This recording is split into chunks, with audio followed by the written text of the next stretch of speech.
Donc après une nuit reconstituante, nous nous retrouvons pour entrer dans la lumière de ce jour. Fils de lumière, c'est ce titre qui a été donné à cette première journée.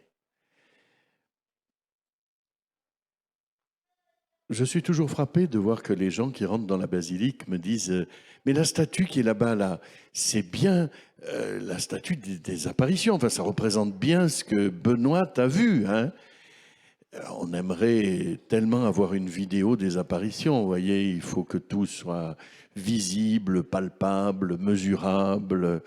Eh bien, écoutez, Benoît n'a jamais donné de portrait de la Sainte Vierge, contrairement à Bernadette, 200 ans plus tard. Elle a toujours dit, c'est une grande lumière, une grande lumière. Et la statue que l'on vénère comme Notre-Dame du Lot est en fait un ex-voto d'un artiste italien qui passait ici et qui a eu la grâce des parfums. Ça fait partie de la grâce du lot, ça.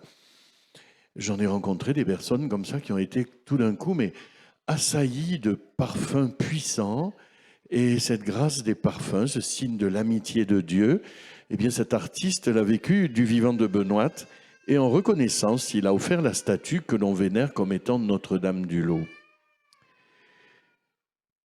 Fils de la lumière. Bien d'abord, nous sommes fils, chers amis. C'est bien une grâce filiale que nous avons reçue. Et ça, c'est fondamental. C'est en tant que fils et fille que nous sommes ici. Au jour béni de notre baptême, nous sommes nés à la vie éternelle en devenant fils et filles de la lumière éternelle. Cette grâce du baptême, elle est avant tout une grâce filiale. Nous avons du mal à nous situer parfois dans notre prière. Est-ce que Dieu est un ami? Dieu est à craindre? Dieu est Père. Et nous sommes ses enfants, ses fils et ses filles. Ce qui fonde notre identité de chrétien, c'est bien d'avoir un même Père. Aujourd'hui, la paternité est discutée, parfois rejetée, mais c'est bien l'image que Jésus a employée. Dieu est Père. Et c'est sa paternité que nous avons à expérimenter dans notre vie spirituelle. Cette paternité, elle nous permet de nous recevoir comme fils et filles, de nous reconnaître comme fils et filles, c'est-à-dire comme frères et sœurs. Frères et sœurs parce que vivant de la même vie. Le Seigneur est source de toute vie, source de toute lumière. Ça signifie donc que c'est la même vie qui nous anime, comme dans une famille. C'est pour ça que l'Église est vraiment la famille de Dieu. Nous sommes enfants d'un même Père. Alors parfois on me dit, mais mon père finalement m'a baptisé, pas baptisé, ça ne change pas grand-chose. Hein. Bon, c'est sûr, bon, le baptême c'est l'occasion de boire une coupe de champagne et sucer quelques dragées, mais enfin, est-ce que ça suffit à changer une vie? Ça change tout d'être baptisé, chers amis. Parce que nous devenons fils et filles de Dieu. Ça ne veut pas dire que Dieu n'aime pas les autres hommes, il aime tout le monde, évidemment. Mais le baptisé comme fils, il a une responsabilité. Il a une mission. Alors c'est sûr, c'est exaltant d'être fils ou fille de Dieu, mais c'est aussi une responsabilité. Habité par l'Esprit Saint, il est témoin du feu qui est en Dieu, de la lumière qui est en Dieu.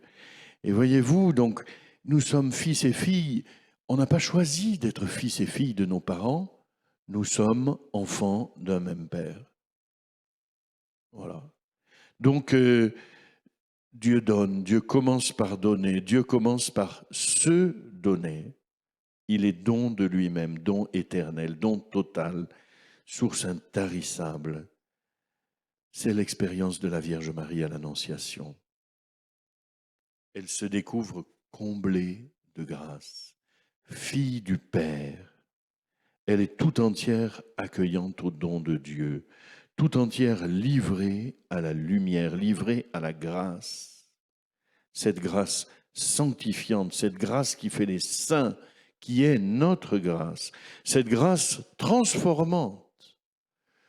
Nous sommes baptisés, mais ça transforme notre vie, ce don de Dieu.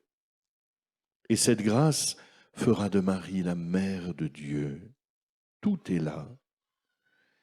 Oui, Seigneur, nous voulons être transformés. Nous livrons nos vies à la lumière de ta grâce. Bon, c'est bien, mon Père, mais comment on fait concrètement? D'abord, on vient au lot. Sinon, ce n'est pas possible. La question, vous savez, en fait, c'est une question qui habite particulièrement cette période de l'été. Que devons-nous faire? Mes chers amis, il y a deux choses, il y a deux attitudes. Le Parisien, comme on dit chez nous, quand il vient en Provence, il ferme les volets, trop de soleil. Le Belge, il ouvre les volets parce qu'il est tellement content. Le Provençal, il les croise. Chers amis, c'est une question de voler la lumière. Est-ce qu'on va ouvrir les volets, les garder fermés, les croiser? C'est nous. La question, elle nous revient. Comment allons-nous nous situer face à la lumière? Parfois, on aime bien faire ces petits coups dans le noir. Si vos volets restent fermés, ben vous serez dans le noir. Vous ouvrez un peu, vous verrez un peu, vous ouvrez en grand, eh bien les flots de lumière envahiront votre âme. Vous n'avez qu'à ouvrir les volets de votre âme. Alors ici, moi, tout ce que je vous souhaite en ce lieu, où depuis plus de 350 ans, les pèlerins se sont succédés, ouvrez les volets de votre âme, accueillez la lumière qui remplit le cœur de Marie. Ouvrez grand, vous serez la lumière dans la nuit de ce monde. Alors on l'a vu hier, ça a été un combat pour Benoît, c'est un combat pour nous, hein? Mais nous sommes la lumière du monde, que nous le voulions ou non, c'est notre grâce. C'est la grâce de notre baptême. Une lumière, voyez-vous, elle est utile que pour les autres. Une lumière, elle ne brille pas pour elle-même. Ce n'est pas pour l'entre-soi, la lumière. La lumière, elle est pour le monde, elle est pour les autres. Elle est faite pour être partagée. Comme notre vie est faite pour être partagée, donnée. La lumière se donne, eh bien, Fils de la lumière, donnons-nous. Cette lumière, elle se transmet, elle se partage. Nous sommes lumière pour ce monde qui erre souvent dans la nuit.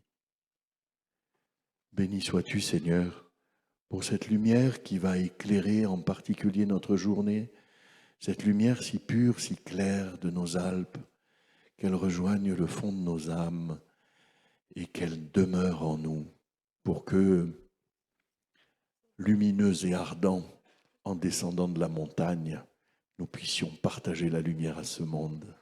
Bonne, sainte, belle journée à tous.